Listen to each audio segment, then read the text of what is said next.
Oke baik, selamat pagi, siang, sore, salam olahraga, apa kabar teman-teman semua, semoga dalam keadaan sehat. Mengenai dari laga kemarin ada masuk ya, Bill, oke mudah-mudahan untuk laga malam hari ini lebih baik dari laga kemarin malam. Oke baik, langsung saja di laga pertama saya membahas pertandingan dari Bundesliga Jerman.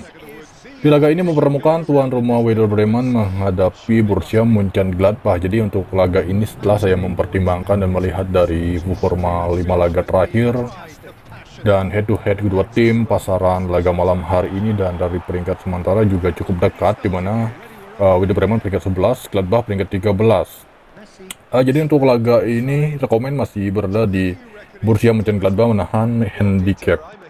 Oke next, di laga yang kedua saya membahas pertandingan tuan rumah Stuttgart menghadapi Bayern Munchen ya. Untuk laga ini melihat dari line up pemain kedua tim ini sama-sama memiliki 7 pemain tidak akan bermain. Dan 5 laga terakhir untuk Stuttgart ini cukup baik, Bayern Munchen juga bagus ya. Dari peringkat sementara Stuttgart berada di peringkat 3, Bayern Munchen peringkat 2. Oke, ini peringkat cukup dekat, kedua tim ini cukup subur dalam performa mencetak gol. Saya melihat di laga ini kemungkinan besar akan lebih dari 3 gol. Jadi untuk laga Stuttgart menghadapi Bayern Munchen rekomen di over gol saja. Di laga yang ketiga saya membahas pertandingan tuan rumah Borussia Dortmund menghadapi Augsburg. Di laga ini tim yang diunggulkan untuk bisa memenangkan laga nampaknya tuan rumah Borussia Dortmund. Dan pemainnya untuk Dortmund ini ada 3 pemain mereka tidak akan bermain, sedangkan Augsburg ada 7 pemain. Peringkat sementara Dortmund peringkat 5, Augsburg peringkat 9. Over-under di laga ini cukup baik, kita di over goal untuk laga Dortmund. Oke next, berikutnya di laga yang keempat saya membahas pertandingan dari La Liga Spanyol. Untuk laga ini mempertemukan tuan rumah Mallorca menghadapi Atletico Madrid. Dan pemain untuk Mallorca, 1 pemain mereka tidak akan bermain, sedangkan Atletico Madrid ada 4 pemain. 5 laga terakhir untuk Mallorca ini terlihat memang tidaklah begitu baik. 5 laga hanya mampu 2 seri saja ya untuk Mallorca, dan 3 laga berikutnya menelan kekalahan. Sedangkan Atletico Madrid 3 kemenangan 2 kekalahan.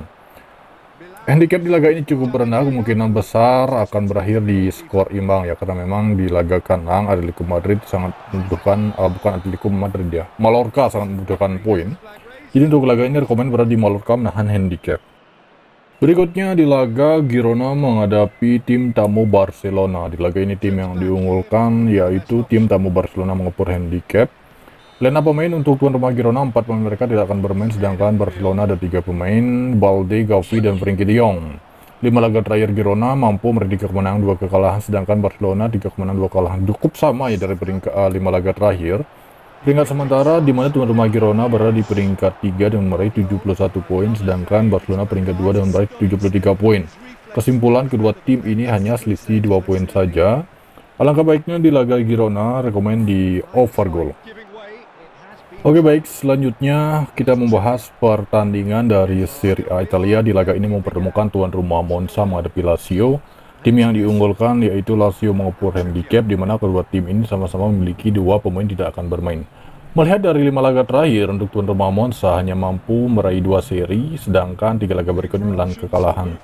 Sedangkan Lazio 5 laga terakhir 4 kemenangan 1 kekalahan. Dari peringkat sementara Monza ya tertahan di peringkat 11, sedangkan Lazio berada di peringkat 7 sementara. Rekomen di laga ini berada di under goal, kemungkinan besar berakhir di tidak lebih dari 2 gol ya untuk laga Monza menghadapi Lazio. Oke next, berikutnya di laga yang ke-7 kita membahas pertandingan dari Liga Premier Inggris. Di laga ini mempertemukan tuan rumah Manchester City menghadapi Wolverhampton. Melihat dari line up pemain untuk City ini ada 3 pemain mereka masih diragukan, Ruben Dias, Henderson, dan Phil Foden ya. Sedangkan untuk Wolverhampton ini sudah dipastikan 4 pemain mereka tidak akan bermain dan 2 pemain berikutnya diragukan. 5 laga terakhir untuk Manchester City mampu meraih 4 kemenangan dan 1 kekalahan saat di Liga Champions, sedangkan Wolverhampton dari 5 laga terakhir mampu meraih 1 kemenangan, 1 seri, 3 kekalahan. Dari peringkat sementara di mana Manchester City berada di peringkat 2, sedangkan Wolverhampton berada di peringkat 11. Over-under di laga ini cukup tinggi, rekomen berada di over goal untuk laga City. Oke next, selanjutnya kita membahas pertandingan tuan rumah Sheffield menghadapi Nottingham. Ini nampaknya pertandingan papan bawah dari Liga Premier. Melihat dari line up pemain untuk Sheffield, ini ada sekitar 7 atau 8 ya pemain tidak akan bermain untuk tuan rumah Sheffield. Sedangkan tim tamu Nottingham hanya 1 pemain saja. Dari peringkat sementara di mana tuan rumah Sheffield peringkat 20 sudah dipastikan mereka ke Liga 2 ya, atau ke English Championship. Sedangkan Nottingham masih berjuang di peringkat 17. Oke, jadi untuk laga ini melihat dari line up pemain dan pasaran laga ini masih baik berada di Nottingham mengepur handicap. Selanjutnya di laga ke-9 saya membahas pertandingan tuan rumah Burnley menghadapi tim tamu Newcastle. Dari line up pemain untuk tuan rumah Burnley ini ada 4 pemain mereka tidak akan bermain, sedangkan Newcastle ini ada sekitar 7 pemain. Melihat dari performa 5 laga terakhir, Burnley hanya mampu meraih 1 kemenangan, 3 seri, 1 kekalahan, sedangkan Newcastle dari 5 laga terakhir mampu meraih 3 kemenangan dan 1 seri. Dari peringkat sementara, dan Burnley masih tertahan di peringkat 19 dengan meraih 24 poin dari 35 laga, sedangkan untuk kubu tim tamu Newcastle berada di peringkat 7 hanya selisih 1 poin dengan Manchester United yang berada di peringkat 6. Jadi untuk laga ini melihat dari kedua tim ya, karena memang sangat membutuhkan poin, rekomen laga ini masih cenderung di over goal. Oke, dan memasuki laga yang terakhir, kita membahas pertandingan tuan rumah Arsenal menghadapi tim tamu Bournemouth. Dari line up pemain untuk Arsenal ini ada 1 pemain saja masih diragukan, yaitu Tim Ler, sedangkan untuk kubu tim tamu Bournemouth total ada sekitar 7 pemain mereka sudah dipastikan akan absen. Melihat dari 5 laga terakhir untuk Arsenal mampu meraih 3 kemenangan, 2 kekalahan, Bournemouth 2 kemenangan, 1 seri, dan 2 kekalahan. Dari peringkat sementara Arsenal berada di puncak klasemen dari Liga Premier, Bournemouth masih tertahan di peringkat 10. Jadi untuk laga Arsenal menghadapi Bournemouth, rekomen berada di over goal saja. Oke, baik, itu dia mengenai dari 10 laga yang sudah saya bahas untuk laga malam hari ini. Kemudian ada lebih lanjut info dikit. Terima kasih, selamat pagi, siang, sore, salam olahraga. Substitution on the field, number 25. So time for changes on both sides actually. Number 28. Substitution. Look, there has to be more urgency here. The ball has to... David Villa! Now, who's going to be first to this? Goal kick. No, I stand corrected, it's a corner. Substitution on the field, number 19. So there's going to be another change here. And it's been taken short. Number 14, Fernandez. And that's a throw. Number 36. 2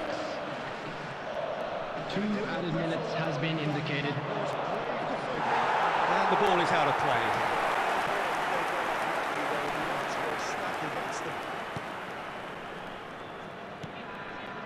And it's been... He's had a shot! Oh, what about that? Save the best for last! Well, both sides, you might have to settle for a draw. Terrible error, duly punished.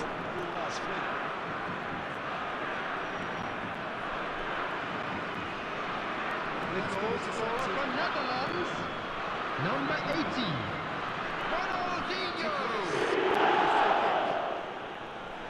No surprise, that's a booking.